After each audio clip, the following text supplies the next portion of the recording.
Amen, gloire à Dieu. Voilà, on va ouvrir la parole cet après-midi. Je voudrais partager avec vous un thème qui, ça fait déjà quelques temps qu'il est sur mon cœur, donc je l'ai laissé un petit peu maturer, je l'ai laissé un peu mûrir, et je voudrais maintenant le partager. Alors, je vais commencer cet après-midi, et Dieu voulant, si c'est possible, ce week-end, je ferai la deuxième partie. Voilà. Peut-être juste pour la petite histoire, ça n'a rien à voir avec la prédication. La semaine dernière, enfin oui, le week-end dernier, à Nice et Dunkerque, ils étaient confinés, mais ils pouvaient aller au culte. Ils pouvaient aller à l'église. Hein. Donc, oui. Ouais. Donc, bon, ça, je referme la parenthèse. Hein. Voilà. Donc, on fera ça en 2 fois, Dieu voulant. Hein. Dieu voulant. Et même si ce n'est pas ce week-end qui arrive, ça sera une autre fois. Mais c'est un sujet pour moi qui est tellement important et je crois qu'il faut insister, il faut marteler, il faut appuyer dessus. Alors j'ai mis un titre, je ne sais pas si tu peux me le mettre. Voilà. Afin que nos prières soient exaucées. Si on le dit peut-être un petit peu dans l'autre sens, on pourrait dire afin que rien ne vienne faire obstacle à nos prières. Je crois que c'est important de réaliser que le désir du Seigneur, c'est d'exaucer nos prières, mais pas n'importe quelle prière. C'est vraiment de répondre à nos prières, de manifester sa gloire. Mais je voudrais vraiment nous faire toucher du doigt, un petit peu aujourd'hui et surtout ce week-end, que quelque part, parfois, il y a des obstacles à l'exaucement de la prière. Et des fois, on se pose la question, mais comment ça se fait, Seigneur, je prie? Comment ça se fait, Seigneur, je jeûne? Comment ça se fait, Seigneur, qu'il y a des tels frères, telles sœurs qui prient pour moi et il n'y a rien qui change? Et le but, c'est au travers de ces 2 messages, c'est peut-être de mettre le doigt sur certaines choses qui parfois sont des freins à l'exaucement de nos prières. Des fois, ce n'est pas un manque de persévérance, ce n'est pas le fait de ne pas jeûner et prier, c'est qu'il y a des obstacles. Et tant que quelque part on ne règle pas ces obstacles, vous pourrez prier pendant 107 ans, il n'y aura rien qui bougera. Et je crois qu'il faut vraiment en prendre conscience. En tout cas, peut-être déjà commencer par poser cette question, avons-nous une vie de prière? Parce qu'on peut parler de la prière, si on n'a pas de vie de prière, ou très peu au niveau de la vie de prière, déjà là, il y a un problème. Déjà là, il y a peut-être une carence. Et en disant ça cet après-midi, mon but, ce n'est pas de juger, ce n'est pas de culpabiliser, ça ne sert à rien, ça. Mais c'est de nous amener à réaliser qu'avoir une vie de prière, c'est tellement important. Quand je parle de vie de prière, c'est dans le sens d'avoir une communion avec Dieu. Voyez? Parce que la prière, et vous allez m'entendre le répéter, la prière, ce n'est pas simplement quelque chose qui est là pour demander. Seigneur, donne, donne, bénis, bénis, bénis, fais que, ce n'est pas ça la prière. Ça en fait partie. Mais la prière, c'est d'abord être en communion et en relation avec Dieu, avoir une relation avec notre Père. Il y a beaucoup de gens qui récitent le Notre Père, mais ils n'ont pas réalisé qu'ils s'adressent à leur Père. Vous voyez, ça, je crois que c'est important. Alors, peut-être un verset en introduction, c'est Jésus qui parle et qui veut nous montrer l'importance de la prière. Vous connaissez juste ce verset, on va le lire, Luc 18, verset 1er. Je prends juste ce verset, comme pour nous montrer combien la prière est importante. Il nous est dit, et là, vous regarderez le contexte, je l'ai fait pour vous, Jésus s'adresse à ses disciples. Il ne s'adresse pas à des gens qui ne le connaissent pas, mais il s'adresse à ses disciples, il leur dit, Jésus leur adressa une parabole pour montrer qu'il faut toujours prier, et ne point se relâcher. Et vous lirez la suite, je ne vais pas m'y arrêter, vous avez juste derrière la parabole, la fameuse parabole du juge inique et de la veuve. Vous voyez, vous vous rappelez un petit peu, vous lirez ça. Mais donc, on voit quand même que pour Jésus, le sujet de la prière est hyper important. Il faut toujours prier et ne point se relâcher. Vous voyez, d'ailleurs, Jésus lui-même nous a donné un modèle en ce sens qu'il a eu une vie de prière extraordinaire. Si vous lisez les évangiles, waouh, Jésus a eu une vie de prière remarquable. Et quelque part, si Jésus nous dit qu'il faut toujours prier, ne point se relâcher, qu'il nous l'a montré en exemple par sa vie, c'est que quelque part, ça doit nous interpeller. Donc, c'est important. Alors d'abord, avant de rentrer dans le vif du sujet, j'aborderai juste un point cet après-midi. Juste un obstacle. Mais avant de parler des obstacles, je voudrais quelque part m'arrêter sur 3 conseils concernant la prière. 3 petits conseils, des choses que pour la plupart d'entre nous, nous savons. Peut-être même c'est basique ce que je vais dire. Mais je pense qu'il faut revenir aux bases. Et je pense que poser ou reposer les bases, c'est hyper important. Parce que des fois, il y a des choses qu'on aura peut-être tendance à oublier. Vous savez, quand Paul dit « je ne me lasse de vous répéter les mêmes choses », c'est pas pour rien. Hein. Alors, 3 conseils tout simples. Peut-être la plupart, vous allez dire « bah oui, c'est évident ». Il vaut mieux le dire ou le redire, parce que c'est important. Premier conseil, c'est Jésus qui nous le donne lui-même concernant la prière. Il dit ceci, Matthieu chapitre 6, verset 7. On connaît ce verset hein, quasiment par cœur. Jésus dit « en priant, ne multipliez pas de vaines paroles comme les païens qui s'imaginent qu'à force de paroles, ils seront exaucés. » Alors, c'est un verset que pour la plupart on connaît. Peut-être pour la plupart d'entre vous, ça vous semble évident. Bah oui, évidemment. Vous voyez, mais je pense quand même que c'est important. Alors, je vais le formuler autrement. Des fois, en formulant autrement, ça percute plus. En quelque sorte, Jésus est en train de dire que la prière, ça ne doit pas être de la récitation. Ça ne doit pas être de la récitation. Vous voyez, des choses qu'on rabâche, des choses qu'on récite, des prières qu'on a apprises ou qu'on nous a apprises et que je vais ressortir et en espérant que peut-être, à force de les dire et de les dire et de les dire, à un moment donné, Dieu va finir par lâcher. C'est pas ça la prière. Moi, je ne sais pas vous, mais quand vos enfants ou vos petits-enfants viennent vous trouver, si vous sortez une récitation, papi, mamie, et vous sortez toujours la même chose, quelque part, vous direz, je préférerais quelque chose qui vienne de ton cœur. Vous voyez? Et quelque part, quand on s'adresse à Dieu, parce que la prière c'est ça, Dieu attend ce qui vient de notre cœur, pas de la récitation. Voyez. Alors peut-être dire aussi que le problème, en tout cas au moins dans notre pays, c'est que c'est vrai, la culture religieuse fait que malheureusement, pour beaucoup de gens, on leur a enseigné comme ça. On leur a dit que la prière, ben voilà, tu vas apprendre quelques prières et puis tu les ressors et puis tu les récites. Et pour beaucoup d'entre nous, et j'en ai fait partie, donc c'est pour ça que je juge personne, hein, la prière c'est ça. Alors je vais réciter telle prière, bon maman, prière, oui je me souviens, la grand-mère elle faisait telle prière, etc., etc. Alors on récite, mais c'est pas ça la prière. D'ailleurs, quand vous lisez la Bible et que vous recherchez des prières qui ont été exaucées, vous allez vous rendre compte que la prière, ce n'est pas une histoire de mots, ce n'est pas une histoire de formulation, ce n'est pas une histoire de termes, parce qu'alors, si c'était une histoire de mots, de formulation, de termes ou de bon français, ceux qui ont fait des études, ça irait très bien, mais ceux qui, comme moi, ne l'ont pas fait, ça serait un peu plus difficile. Vous voyez? Donc, ce n'est pas une histoire de termes, c'est d'abord une histoire de cœur. Dieu aime entendre notre cœur. D'ailleurs, regardez, moi je pense peut-être à une des plus petites prières de la Bible, mais qui a été exaucée, c'est celle de l'apôtre Pierre. Enfin, il n'était pas encore l'apôtre Pierre. Quand dans Matthieu 14, vous relirez ça, quand il est en train de s'enfoncer dans les eaux, qu'est-ce qu'il va dire? Il va faire une prière en 3 mots, « Seigneur, sauve-moi ». Alors, bon, il n'a pas dit comme ça, hein, ça a dû être... Vous voyez? Mais 3 mots, une prière qui venait du cœur. Bon, vous allez me dire, les circonstances faisaient qu'il n'avait pas trop le temps de... D'accord, mais enfin, c'est sorti du cœur. Et c'est ça la prière. Dieu attend des prières qui viennent de notre cœur, avec nos mots à nous. Des fois, ça m'est arrivé, peut-être je veux peut-être le dire à quelqu'un cet après-midi, quand on me dit, mais moi je ne sais pas prier. Je dis, parle à Dieu avec tes mots. Comme tu me parles, parle à Dieu. Parce que c'est ça la prière. Parle à Dieu. Donc, premier conseil, Jésus nous le donne, ne multipliez pas de vaines paroles. Voyez, la prière, ce n'est pas de la récitation. D'ailleurs, vous réfléchirez à ça. C'est très important. Vous avez ça, Matthieu chapitre 6, verset 7. Et au verset 9, vous avez la fameuse prière du Notre Père, que beaucoup de gens récitent sans savoir ce qu'ils récitent.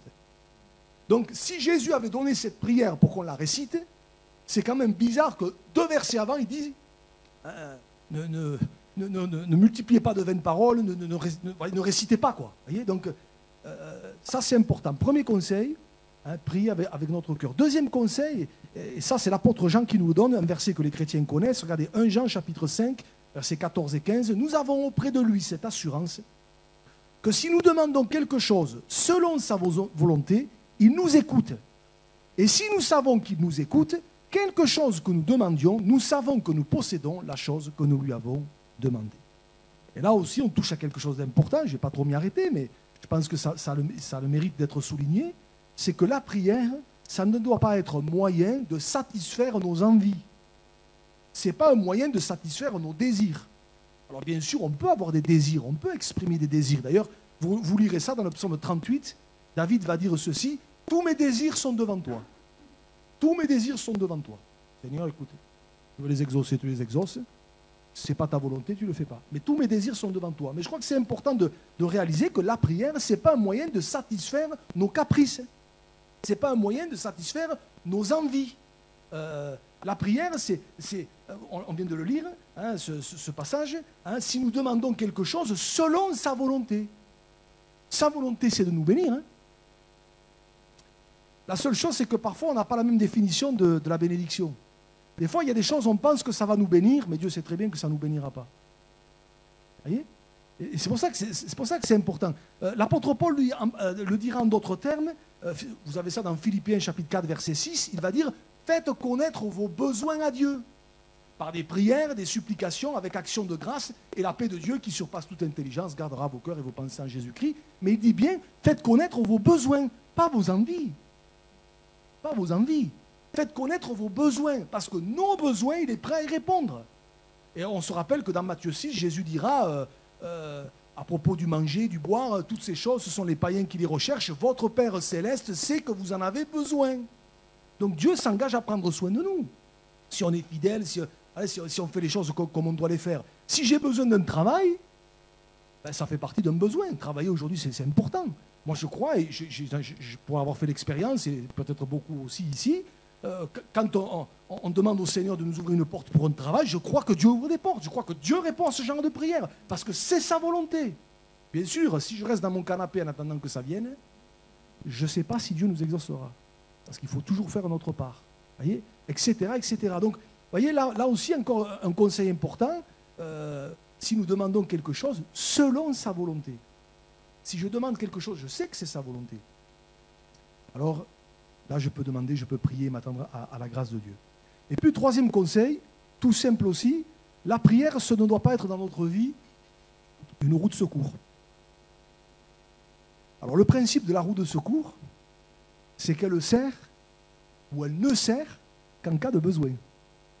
Et je vais le dire comme ça, si vous avez un peu de chance, vous allez avoir une voiture 10 ans et jamais elle aura servi. Bon.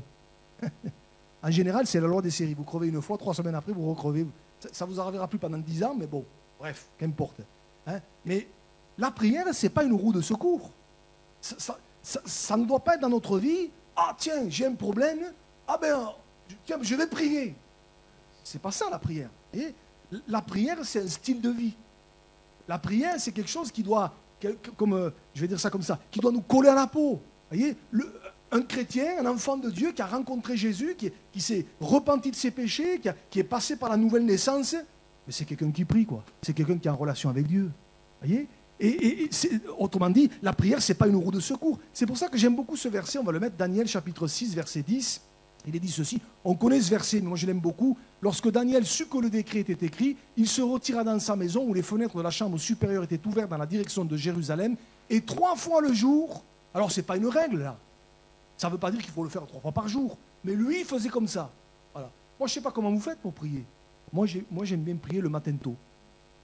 Il y en a qui préfèrent prier le soir, il y en a qui préfèrent prier la nuit.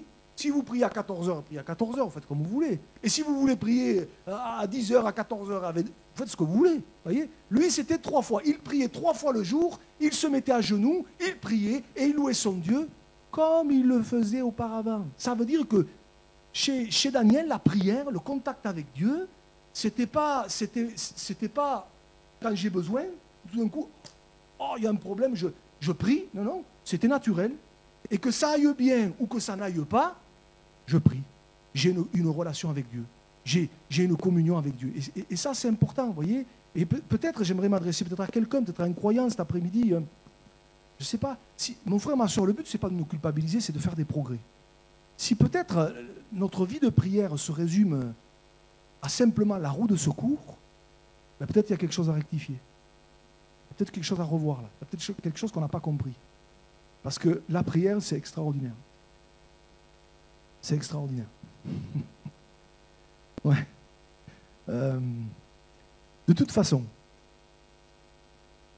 plus on va prier, quand je dis plus, je ne parle pas spécialement de temps. Parce qu'on n'est pas là pour faire un marathon. Il faut que je prie 1 heure, 1 heure et demie, et puis on est là à la fin, on ne sait plus quoi dire, mais il faut tenir. Oh, 1 heure et demie.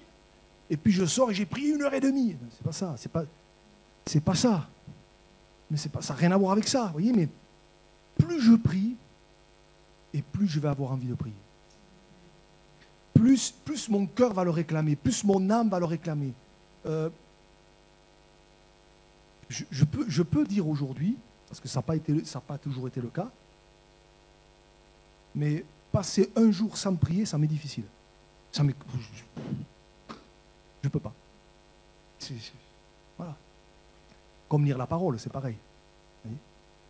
Mais c'est ça la prière. Plus je vais prier, et plus je vais avoir soif de Dieu, soif de ce moment pour le rencontrer. Ça ne veut pas dire que ça va durer forcément 1 heure, mais des fois vous pouvez passer juste un quart d'heure, mais vous avez été visité, ça a été le ciel sur la terre. Vous avez passé un quart d'heure parce que vous n'avez pas plus de temps, parce qu'il y a eu ceci ou il y a eu cela, mais vous avez eu un moment avec Dieu. Et plus je vais prier, et plus quelque part j'ai ce moment de contact avec Dieu, et plus j'aurai soif de ça. Et quand on vit ça, c'est extraordinaire. Quand c'est votre cœur qui le réclame, quand c'est votre âme qui le réclame, waouh, c'est super. Et vous n'avez pas besoin de mettre le starter spirituel pour qu'au bout d'un quart d'heure, ça y est, ça y est, bon, c'est bon, ça y est, j'y suis. Non, mais tout de suite, waouh, vous êtes dans la présence de Dieu. Par contre, moins vous priez, et moins vous avez envie. Ça, c'est comme l'église. Moins vous venez, moins vous avez envie de venir. C'est pareil.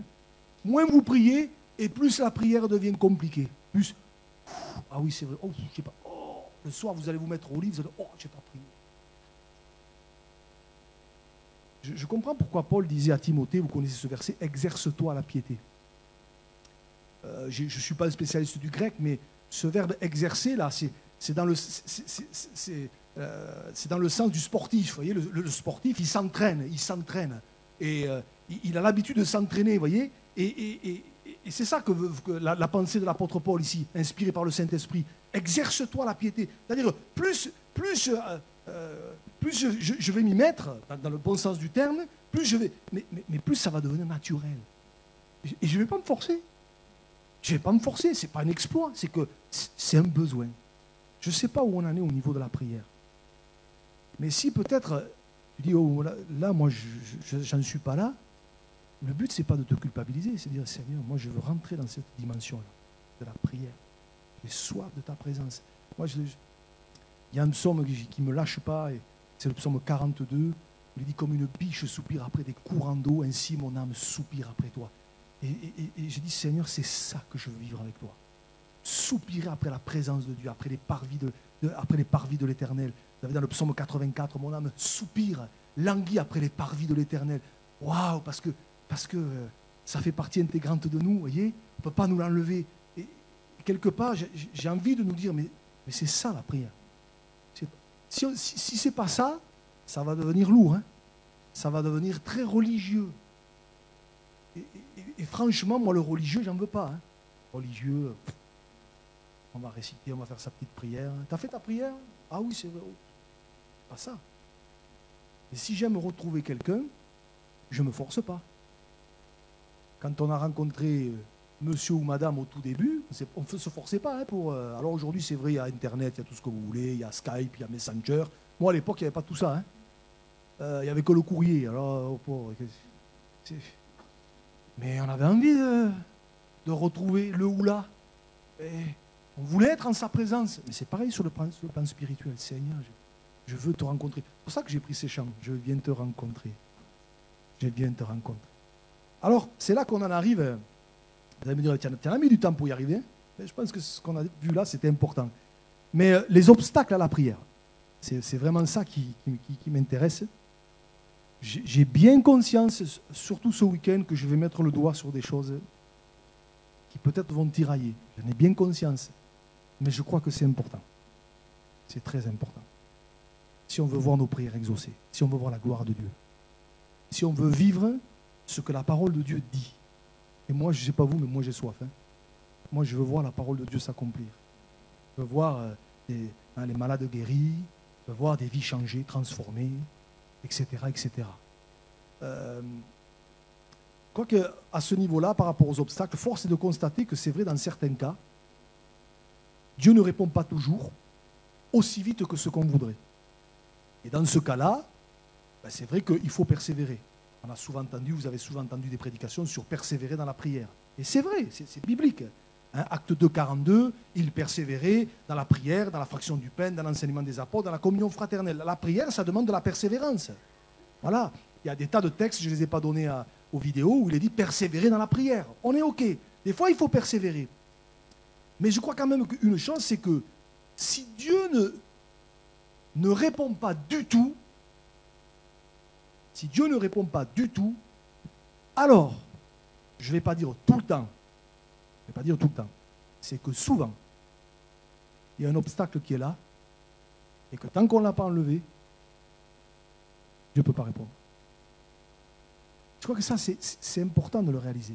Et c'est là qu'on en arrive à un verset qui, pour moi, ça fait quelques semaines qu'il est là, je m'en sors pas, enfin, je m'en sors pas, dans le bon sens du terme avec ce verset. On va l'afficher, 1 Pierre, chapitre 3, verset 7. Et ce verset, ça sera le verset d'introduction de ce week-end. Où Pierre dit, alors il y a un contexte, mais je vais m'y arrêter. Marie, là il est question des relations mari-femme. Marie, montrez à votre tour de la sagesse dans vos rapports avec vos femmes, comme avec un sexe plus faible. D'autres versions disent comme avec un vase plus fragile. Peut-être ça conviendra mieux à certains. Comme avec un vase plus fragile. Et honorez-les, et ce n'est pas humiliez-les, honorez-les, comme devant aussi hériter avec vous de la grâce de la vie, qu'il en soit ainsi, écoutez bien, afin que rien ne vienne faire obstacle à vos prières. Alors bien sûr, là on est dans un cadre bien particulier, on est dans le cadre du couple, la relation conjugale, comment je me comporte avec mon épouse, avec mon époux, comment sont mes relations dans mon foyer. C'est évident que si dans le foyer j'ai une attitude et à l'église j'en ai une autre, vous avez déjà là un obstacle à la prière. Hein. Déjà, il n'y a pas besoin d'aller chercher bien loin. Voyez. Donc c'est important. Mais vous avez remarqué que si on va plus loin, c'est valable dans le cas du couple, mais c'est valable à tous les niveaux finalement. Qu'il en soit ainsi, afin que rien ne vienne faire obstacle à vos prières. Alors, ça nous montre une chose, la grande leçon. C'est que parfois, quand il y a des prières qui ne sont pas exaucées, ce n'est pas une histoire de manque de foi. Moi, j'ai entendu, ouais, tu n'as pas la foi. Ce n'est pas une histoire forcément de manque de foi. Non. Ce n'est pas forcément un manque de persévérance. C'est pour ça, soit dit en passant, que, alors, parfois oui, mais parfois non. Quand on vient me voir, on me dit, ouais, combien de fois c'est arrivé? Mais des dizaines de fois ça m'est arrivé dans plein d'églises où on a servi le Seigneur. Pasteur, il faut faire des chaînes de prière, tout ça. Pourquoi pas? Il faut jeûner, il faut prier. Pourquoi pas? Sauf que tu peux jeûner et prier, tu peux faire des chaînes de prière, tu peux demander au plus grand pasteur de tous les temps de prier pour toi. S'il y a quelque chose qui n'est pas réglé et qu'il faut régler, et qu'on ne le fait pas, eh bien, tu pourras jeûner, tu pourras prier, tu pourras faire une chaîne de prière et il n'y a rien qui se passera. Ce n'est pas un manque de persévérance. Hein.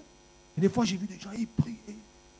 Et puis on incluait les gens à l'église, on faisait prier l'église et tout ça, et puis il n'y avait rien qui changeait. À un moment donné, il faut se poser des questions. Est-ce qu'il n'y a pas un obstacle? Est-ce qu'il n'y a pas quelque chose qui est là, comme un frein? Alors, ce week-end, on verra certaines de... On ne peut pas tout voir, mais on verra certaines petites choses qui parfois sont des obstacles. Et même chez les croyants. Même chez les croyants. Parce que là, je m'adresse à nous. Hein. Quand on ne sait pas les choses, quand on est un croyant, la Bible dit que Dieu ne tient pas compte des temps d'ignorance. Quand on ne sait pas, on ne sait pas. Je ne rentrerai pas dans les détails. Hier, j'ai visité une famille. Ça a été assez... Bon, bref. De gens qui ne connaissent pas le Seigneur.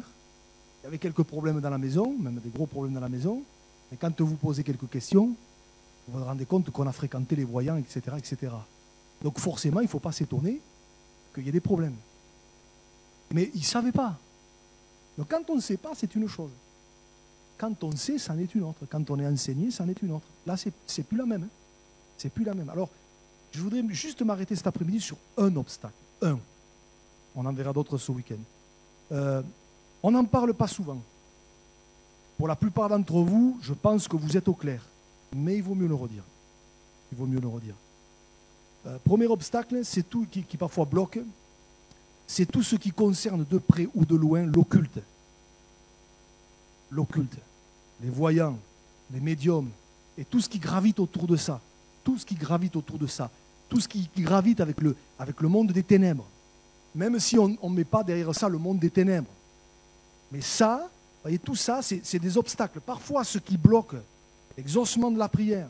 Ce qui bloque, c'est que parfois, même une fois converti, même une fois qu'on a donné notre cœur au Seigneur, et je vais vous donner des exemples, c'est qu'on a gardé certaines choses de notre passé avec ces choses-là, ces choses occultes. On a gardé un médaillon, on a gardé une bague, on a gardé des photos, on a gardé des livres, on a gardé du linge, on a gardé etc., etc.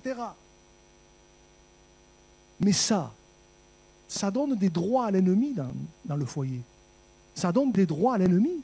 Et tant qu'on ne s'en débarrasse pas, des fois on dit, mais je ne comprends pas. Des fois, là, vous avez des personnes, et même parfois des croyants, il y a de la dépression, on ne s'en sort pas, et on prie. Je ne dis pas que c'est tout le temps ça, mais parfois il y a des choses occultes auxquelles on n'a pas pensé.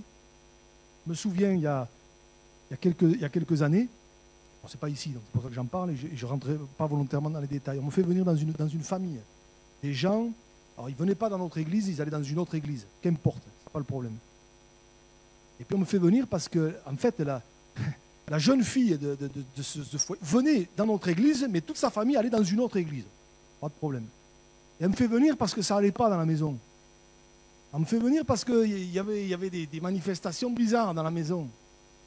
Il y avait des choses bizarres.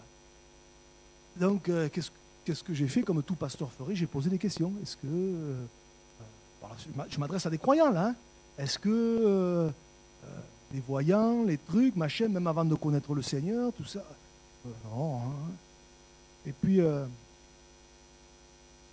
tout d'un coup, la dame me dit, ah ben tiens, maintenant que vous le dites, elle me dit, il y a quelques années en arrière, j'avais un ami, et il était voyant. Et elle me dit, il est mort depuis. Et avant de partir, il m'a donné tout un tas d'objets, de trucs qu'il avait chez lui, pour être gentil, pour me faire plaisir. Et je dis, mais c'est où ça? Eh bien, il y en a partout dans la maison. Il y en a partout dans la maison. Et attendez, c'est pas fini. Et elle me dit, mais maintenant que vous le dites, il m'a même donné un de ces pulls que de temps en temps je mets. Et c'est bizarre, j'avais jamais fait le lien. Chaque fois que je le mets, j'ai des plaques d'urticaire, enfin j'ai des, vous voyez, qui sortent de partout. Vous voyez? Donc il a dit, mais si déjà vous voulez commencer, il y avait d'autres choses à régler. J'ai dit, si déjà vous voulez commencer à ce que les choses arrivent, mais il faut tout sortir. Hein. Il faut tout sortir. Mais je crois que c'est important de le réaliser. Une autre fois, c'est au tout début de mon ministère, pareil, une dame m'appelle, une chrétienne m'appelle, me dit, j'ai une amie, elle a un problème, elle a des manifestations dans sa maison, elle entend des bruits dans sa maison et c'est toujours de telle heure à telle heure à la nuit. Alors bon, je vais la voir, j'ai dit, ok, et j'arrive chez cette dame et pareil, alors elle ne connaissait pas le Seigneur. Bon, évidemment, je lui ai parlé du Seigneur, qu'il fallait qu'elle donne son cœur à Jésus, qu'elle se repente de ses péchés, que Jésus avait payé le prix, etc., etc. Bon, ça c'était la première chose. Et ensuite, il dit, bon, maintenant on va s'occuper de ce problème. Qu'est-ce qui se passe? Et elle me dit, je ne sais pas, il y a du bruit, ça bouge dans la maison, tout ça. Je dis, mais vous n'avez pas, vous consultez les voix? Non. Et puis, je dis, mais vous n'avez pas gardé un objet, je ne sais pas, moi, quelque chose qui... Je sais, non, rien. Et puis tout d'un coup, elle me fait, attendez. Elle me dit, mon mari, il fait de l'import-export avec l'Afrique. Et elle me dit, maintenant que vous le dites, il a ramené une fois, je ne sais plus quel pays, il a ramené une fois une genre de petite statuette. Et j'ai dit, mais elle est où cette statuette? Et il me dit, ben, elle est dans la maison. Cherchez pas plus loin. J'ai dit, vous la trouvez, et puis on la sort, et vous allez voir que elle a cherché, elle a fini par la trouver, j'ai dit, vous me la donnez, je l'ai prise, elle est sortie. Hein, résultat des comptes, les bruits ont été terminés. Et alors, c'est deux exemples parmi tant d'autres, mais je crois que c'est important de réaliser ça, de toucher du doigt, peut-être de rappeler ça. Si on a fréquenté des voyants, des fois on ne savait pas, on pensait qu'on faisait bien, puis on nous avait dit, tu sais, il est bien, ceci, ben, la première chose qu'il faut faire, c'est se repentir devant Dieu. Dire simplement, je ne savais pas, Seigneur, je ne savais pas, je te demande pardon. Ça, c'est important. Mais ensuite, c'est se débarrasser de tout ce qui peut-être nous relie, même si c'est sentimental. Même si c'est sentiment, ouais, mais c'est la grand-mère, ah ben oui, mais c'est la grand-mère, etc., etc. même si peut-être ça a de la valeur, même peut-être si c'est précieux, même si c'est joli, même si, oh ben... On va lire un texte. Regardez, Acte 19, versets 18 et 19. Il est dit, plusieurs de ceux qui avaient cru venaient confesser et déclarer ce qu'ils avaient fait. Et un certain nombre de ceux qui avaient exercé les arts magiques, quels qu'ils soient, parce qu'alors, il y a plein de dérivés là, qui avaient exercé les arts magiques, ayant apporté leurs livres, les brûlèrent devant tout le monde, et on estima la valeur à 50 000 pièces d'argent. Il y en avait pour de l'argent, hein, parce que souvent dans ces choses-là, ça coûte de l'argent. Mais regardez ce qu'ils ont fait. Ils les ont brûlés. Je vais insister là-dessus. Ils ne les ont pas donnés. Ils ne les ont pas vendus. Ils n'ont pas vendus. Hein. Pas donnés, pas vendus. Vous voyez, c'est important ça. Pas conservés dans un coin. Non, non, ils ont tout brûlé. Putain, je n'ai pas fait le calcul, mais on en estima la valeur à 50 000 pièces d'argent. À l'échelle de l'époque, il y en avait pour des sous. Hein. Vous voyez? Eh ben ouais, mais qu'importe. Hein. Parce qu'ils ont compris que là, s'ils ne faisaient pas ça, mais c'est comme s'ils... Pourtant, ils venaient de rencontrer le Seigneur. Hein. Il ne s'agit pas de dire, oh, moi je connais le Seigneur maintenant. Oui, mais tu connais le Seigneur, mais ça n'empêche pas que tout ce dont il faut se débarrasser, il faut s'en débarrasser. Parce que sinon, tu laisses un droit à l'ennemi de ton âme. Tu lui laisses un droit, là. Et crois-moi, il va s'en servir.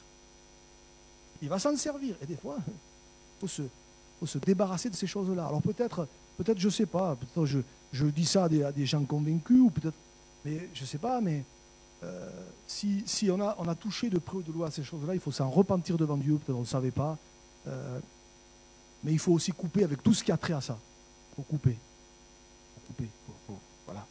Parce que sinon, quelque part, là, vous avez un premier frein, vous avez un premier obstacle à la bénédiction, à l'exaucement de la prière. Et vous pouvez toujours prier, vous pouvez toujours faire des jeûnes et des prières, vous pouvez faire ce que vous voulez, tant qu'on n'a pas fait ce qu'il y avait à faire à ce niveau-là. Il n'y a rien qui se passe.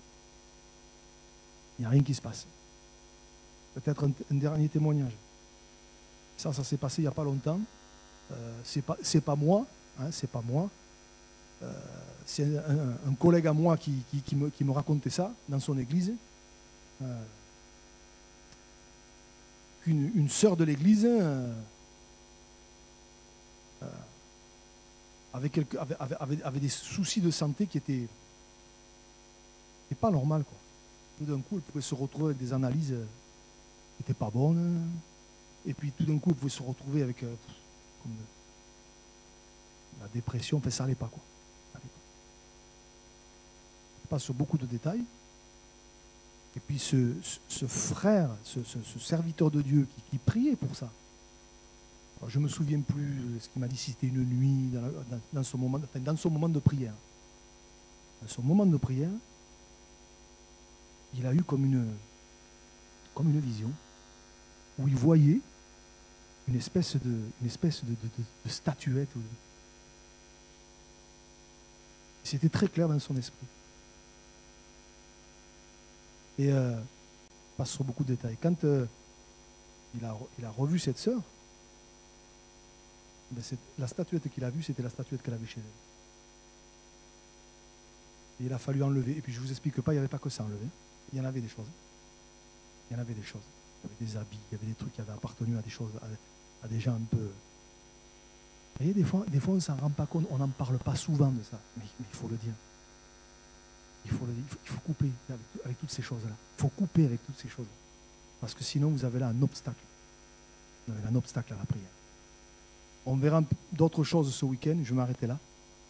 Mais souvenons-nous toujours, ce qu'on a lu en introduction, Jésus leur adressa une parabole pour montrer qu'il faut toujours prier et ne point se relâcher. La prière, c'est important. Le diable n'aime pas les croyants qui prient.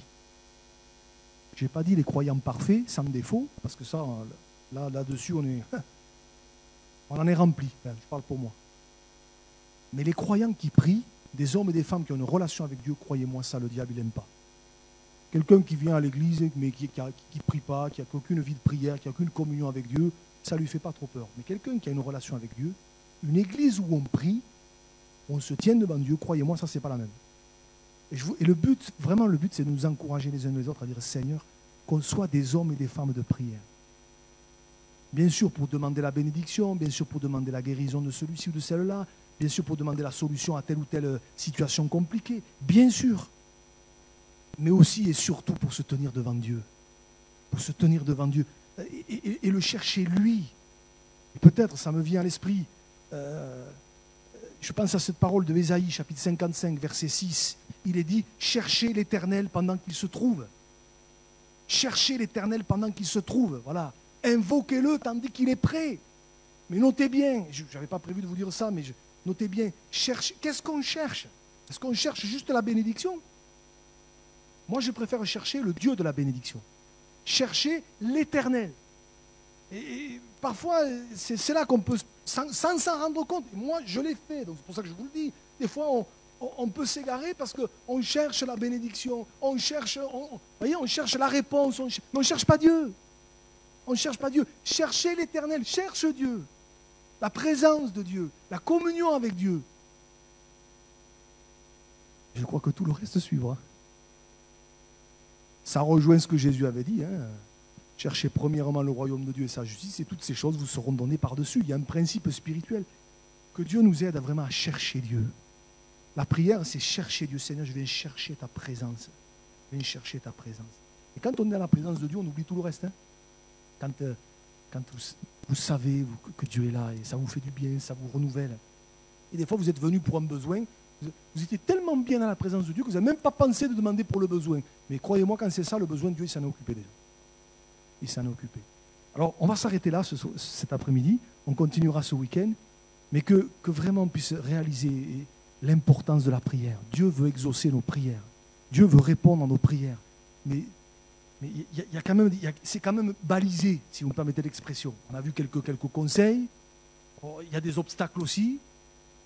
Ce n'est pas des recettes de cuisine ce que je vous dis là, mais c'est tellement important, Seigneur. Tu nous as laissé ce moyen extraordinaire qu'est la prière, Seigneur, avec ta grâce et ton aide. Bien sûr, on apprend. On apprend. La prière, c'est pas un truc comme ça, c'est pas inné. On s'entraîne. On fait des progrès dans la prière. Vous voyez, voilà, mais Seigneur, c'est ça que je veux, c'est ce contact avec toi. Je veux te chercher, toi. Chercher l'Éternel pendant qu'il se trouve. Invoquez-le tandis qu'il est prêt. Et en le faisant, Dieu va nous bénir. Alléluia. La gloire de Dieu va se manifester. Alléluia. Seigneur, je veux te dire merci encore cet après-midi pour ces quelques réflexions sur la prière. Je te demande de nous aider, Seigneur. Tu veux exaucer nos prières. Tu veux répondre à nos prières.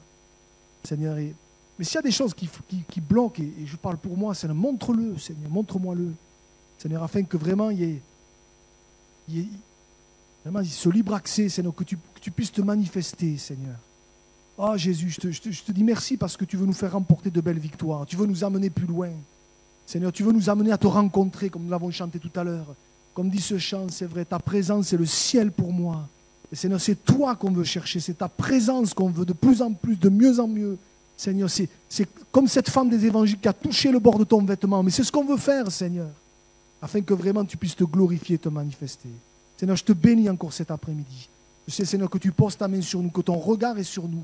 Seigneur, s'il y a des choses à enlever, des choses dont il faut se dépouiller, se débarrasser, montre-nous-le, Seigneur, pour que vraiment il n'y ait rien qui fasse obstacle. Seigneur, à toi la gloire. Et si parfois, inconsciemment, Seigneur, nous t'avons offusqué, Seigneur, je veux m'en repentir devant toi. Seigneur, parce que tu es le Dieu miséricordieux. À toi la gloire, Seigneur. Aide-nous à aller plus loin avec toi. Nous te bénissons, Seigneur, encore. Dans le nom précieux de Jésus. Merci pour les belles choses qui sont devant nous. Merci pour ce que tu vas encore, Seigneur, nous montrer. Tu veux nous amener plus loin. Alors, Seigneur, je veux te dire à ton nom soit toute la gloire. Au nom de Jésus. Amen. Amen.